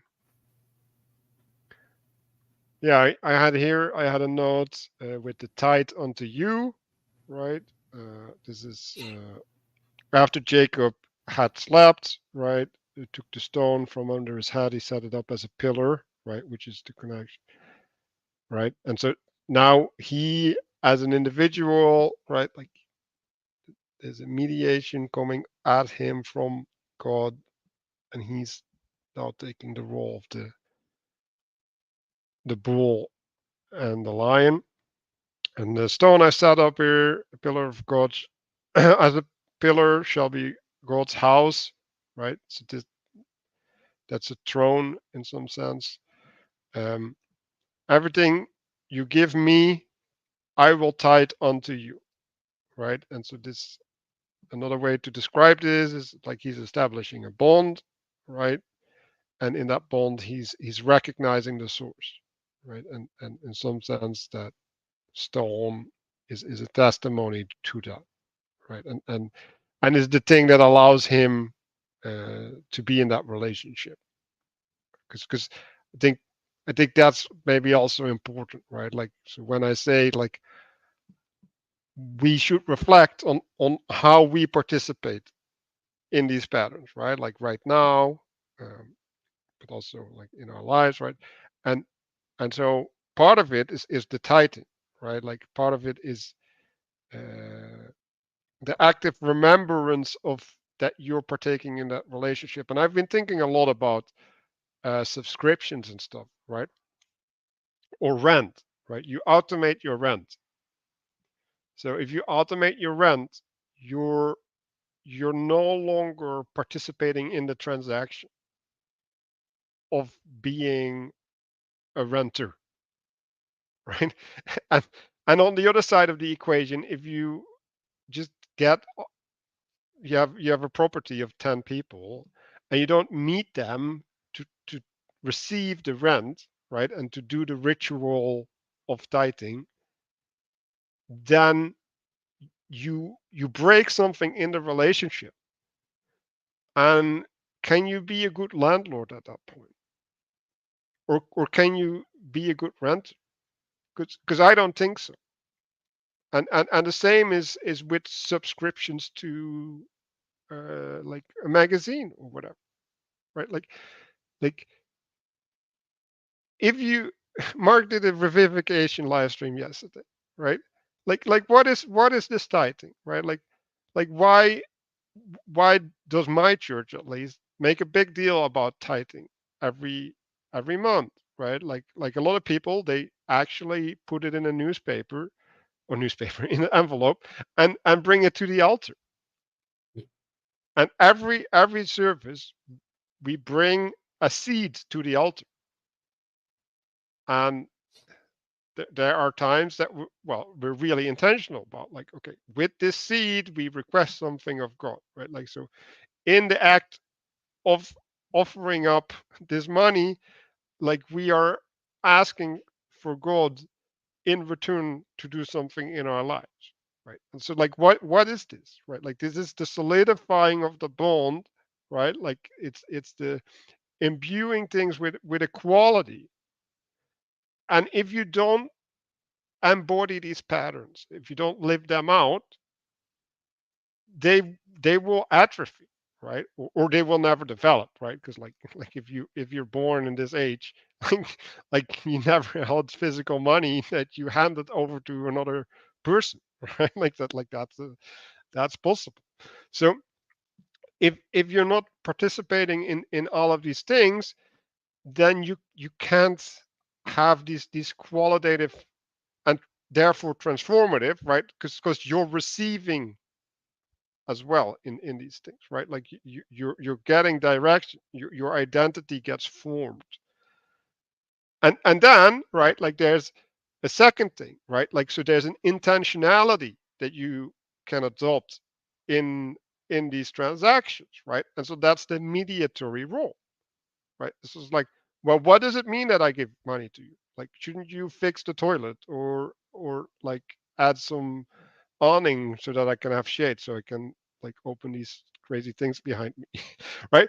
Um, like all of these things, right? Like now I'm taking responsibility, right? Like I'm participating and I'm revivifying, right? Like not only revivifying in that my toilet is unclogged so it still works, but actually that it becomes a home, right? Like so there's a progression, right? Like I'm now me, and like I see things around the world and about what's necessary, right? And then I update the situation, I get new patterns, I get stabilized, right? Which would be like so first I go to heaven, I have an idea, right? Like I'll buy this thing, like this new table, right? Then I get the table, which is the the bull thing, right? Like I have a material thing. Now I start using the table, which is the part, glorifying it, blah blah blah blah blah blah, right? And it's like now I return back up, right? It's like, oh, look at this awesome table. Well, now maybe I need a tablecloth. And the tablecloth was meaningless before I had the table, right? And that's the going up and down, right? And being in that cycle of renewal, revivification. Well, we'll go into it next week, right? But that's time, right? Like like the cycles are times, right? Like so there's these means of participation, and like the tablecloth is one thing, right? But there's other cycles like the seasons or a person's life or whatever, right? Like they have a different way of expressing itself, and a different sequence of progression, um, and they commune in ways, right? Like in ways that we can't predict, and so in some sense integrating all of that is our responsibility. um, so that's where I got from tithing.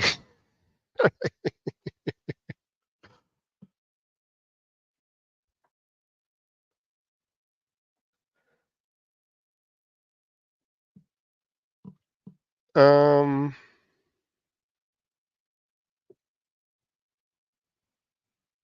so I got on this page.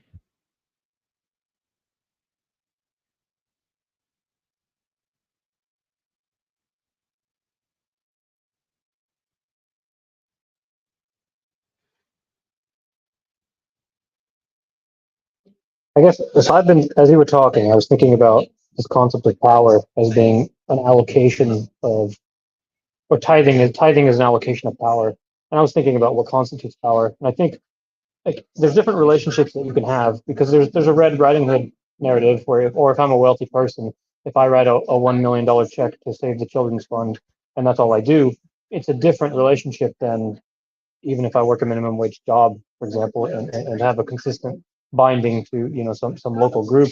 So I'm thinking about. So I started thinking, okay, well, what constitutes power? And in this cosmology, power is always under heaven, right? There's no such thing as power in the abstract. Like it doesn't exist in a vacuum.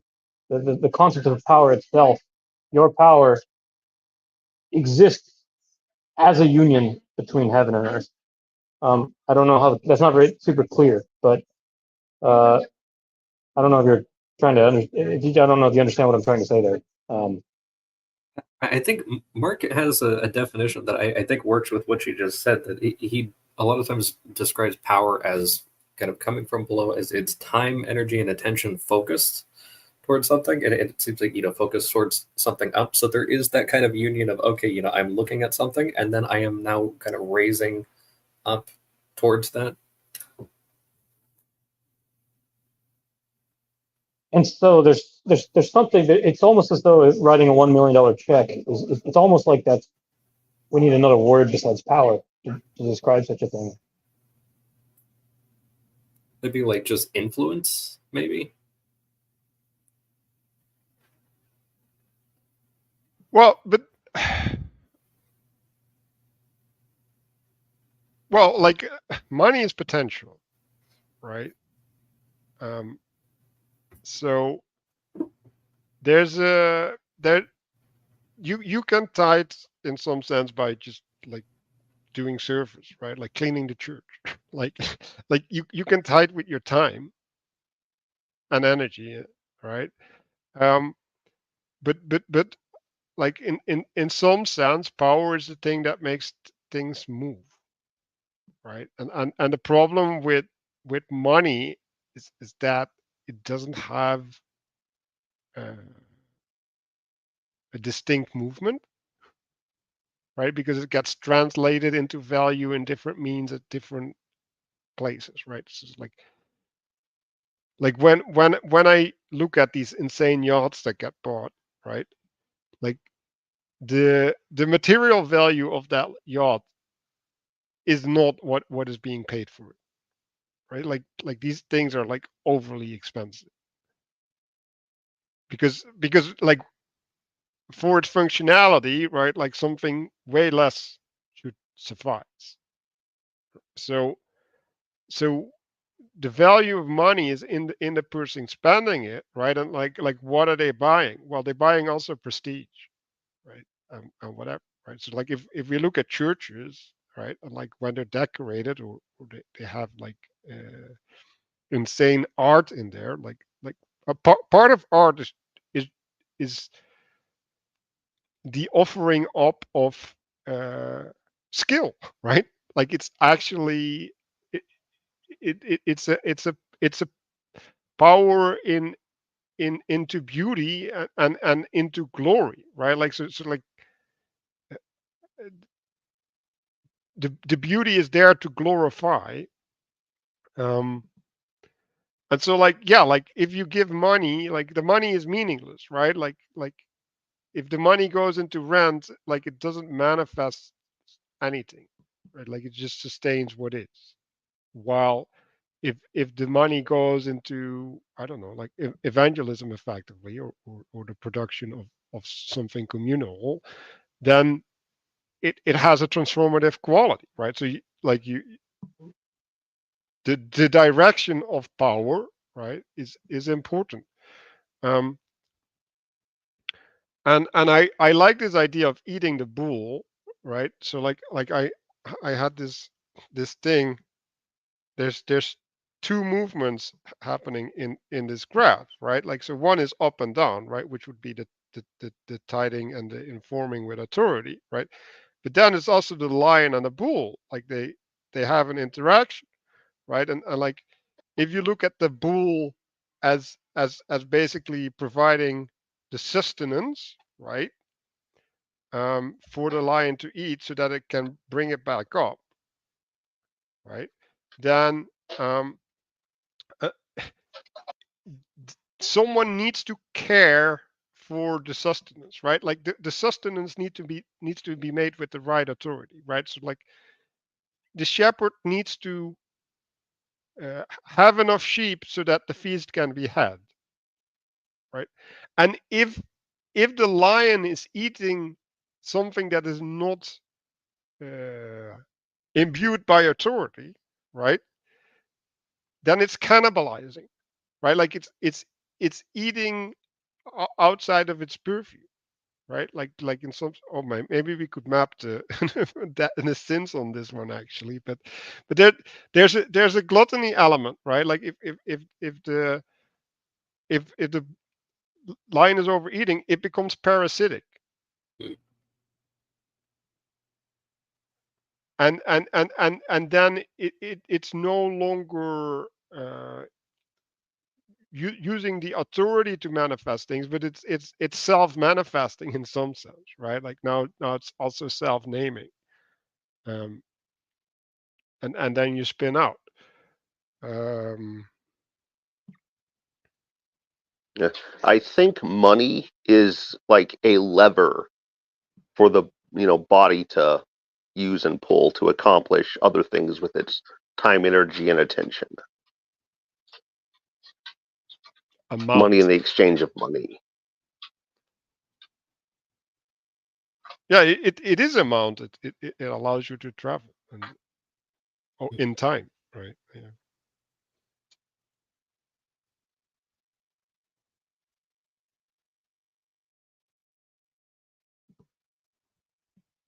I mean, I think there's an element of skill that shouldn't be separated from power. Like it's like power or tithing. It's like casting a vote towards the existence of things and values. Like if I show up at my job, I'm casting a vote towards my corporation or maybe my boss or team.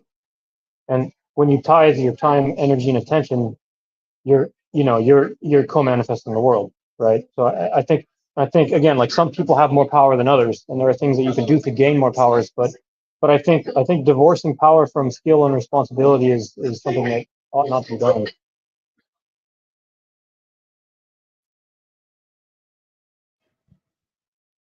Yeah, but I think the skill and responsibility are the authority that's coming down, right? The anointing.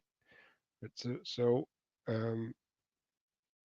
maybe we should talk about anointing, right? So it's the blessing with oil, right? Like in oil, you could see as a second skin, right? Or you could see it as a revivification of your skin, right? Depending on what perspective you take, and that is the skin is that which holds your identity, right? Like I think I was thinking about this earlier. I think the skins are actually something like a throne, right? Like the skin hosts an identity, um, and so if you're in a hierarchy, right, like that hierarchy hosts your identity, right, and it instructs that identity with a purpose, and you, right, as a microcosm, right, and I think maybe that's what you're talking about, right, like in the nature of the microcosm, you have a responsibility uh, to properly receive the anointing and also tithe from whatever is required of you. I'm seeing that very much in this diagram here. I'm just kind of imagining like the a hierarchy of a workplace or something like that. That you have kind of the dust of the earth, and you could parallel that with money, but also like people that are applicants for a particular job. And then they're getting kind of integrated into the structure, and they're receiving a name or a title as they kind of enter into the structure. And then however well that title actually matches their abilities, or the how much they actually care or show skill or anything like that in the position, determines whether or not they get, they remain there, or if they get refined higher into the hierarchy, or if they get completely ejected back into the dust of the earth again. Yeah, like yes. So there's also movement in the hierarchy as well, and like now you get fractals and fractals, right? This is the wheels within wheels. You just go insane at a certain point. And like I think part of our job is not to hold all of these things at once. It's just like no, don't go there. Um, so this is the last bit.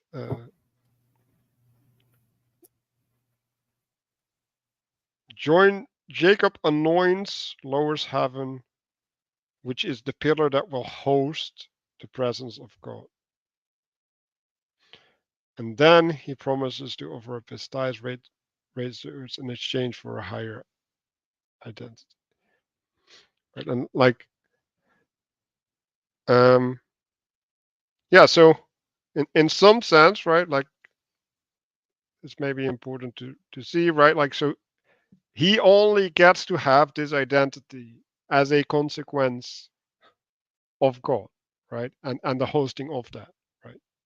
Like you can just replace God with skill or job or whatever, right? You only get to have that by being a host, right? And being that host requires things of you, right? Like you can see tithe also as conforming, right? And in the conformation, like there can be conformation that is parasitic on you, right? Like if you overextend yourself, if you form yourself too much into anything, which is idolizing it, right? Then you lose uh, the wholeness, right? Like you lose your humanity in some profound sense. And at a certain point, like you can't, right? Because like you need to eat, you'll die, like physically, and you'll die spiritually before the physicality sets in. And I think that's also a thing that we should pay attention to, right? So like when these identities happen, right? Like when you start anything, right? Like it takes a while to set in. Like and in the seed, right? Like in the assumption, it is already embedded what will manifest. And if we don't realize these things that come down the line, and we only relate to some immediate effect, right? Like these transformations, like they, in some sense, they're permanent, right? To go back to the vaccine thing, right? Like if you get vaccinated, like you just whack your immune system, and like now it's reconfigured. That might be for the better, or it might be for the worse, but it is reconfigured, and you're gonna have to deal with that, whatever that means. And so, like, you have to, yeah, you have to take responsibility, right? At that seed, like at that seed level, you have to account in some sense for like, okay, like, am I gonna make this covenant, right? Like, am I gonna bond myself to this exposure, which changes my identity?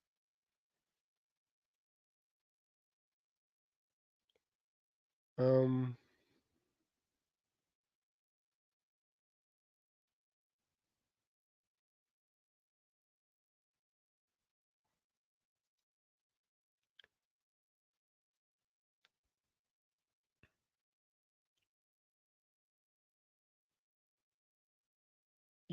yeah, well, like the question is whether it's a sacrifice, because like at least in this framing, it's a transaction, right? Or a coming together, more so than a sacrifice.